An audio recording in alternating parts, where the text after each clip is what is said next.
కేంద్ర ప్రభుత్వ విధానాల వల్ల రాబోయే కాలంలో సింగరేణికి బొగ్గు బ్లాక్లు లేక క్రమంగా మూతపడే పరిస్థితి ఏర్పడింది. కార్పొరేట్ సంస్థలకు అనుకూలంగా వేలంపాట విధానం తీసుకొచ్చింది.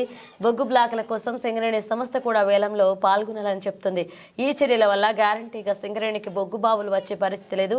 తెలంగాణలో బొగ్గు బ్లాక్లు సింగరేణి సంస్థ స్వయంగా సర్వే చేసి సాధించినవి. రాష్ట్రంలో బొగ్గు తవ్వే హక్కు సింగరేణికే ఉండాలి. సింగరేణి సంస్థకు ముప్పు వస్తే ప్రాంతంలో ఉద్యోగ ఉపాధి కల్పన ప్రమాదంలో పడుతుంది, ఆర్థికంగా నష్టపోతుంది. సింగరేణి పరిరక్షణ కొరకు రాష్ట్రంలో బొగ్గు బావుల వేలానికి వ్యతిరేకంగా ప్రజలందరూ ఉద్యమించాలన్నారు. ఈ కార్యక్రమంలో పార్టీ నాయకులు చల్లూరి దేవదాస్, బెల్లంపల్లి ఏరియా కమిటీ తదితరులు పాల్గొన్నారు. శ్రావణపల్లి బొగ్గు బ్లాకును సింగరేణి సంస్థకే కేటాయించాలని, ఈ ప్రాంతంలో సింగరేణి మనుగడను కాపాడాలని, శ్రావణపల్లి బొగ్గు బ్లాకును వేలాన్ని వ్యతిరేకిస్తూ సిపిఐఎం పార్టీ ఆధ్వర్యంలో ఈరోజు కాంటా చౌరస్తాలో సంతకాల సేకరణ అనేది చేయడం జరుగుతుంది. తెలంగాణ అంటేనే సింగరేణి, సింగరేణి అంటేనే తెలంగాణ.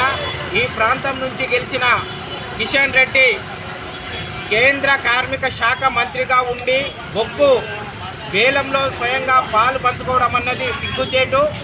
ఈ సింగరేణి సంస్థను కాపాడాలి, సింగరేణి సంస్థకే శ్రావణపల్లి బొగ్గు బ్లాకును కేటాయించాలనే ఉద్దేశంతో మేము గత 7-8 రోజుల నుంచి సంతకాల సేకరణ అనేది చేయడం జరుగుతుంది. ఈ సంతకాల సేకరణ చేసి కిషన్ రెడ్డికి అందేంత వరకు కూడా, శ్రావణపల్లి బొగ్గు బ్లాకును సింగరేణి సంస్థకే కేటాయించేంత వరకు కూడా సిపిఎం పార్టీ పోరాటం అనేది చేస్తూ ఉంటుందని ఈ సందర్భంగా తెలియజేసుకుంటున్నాం.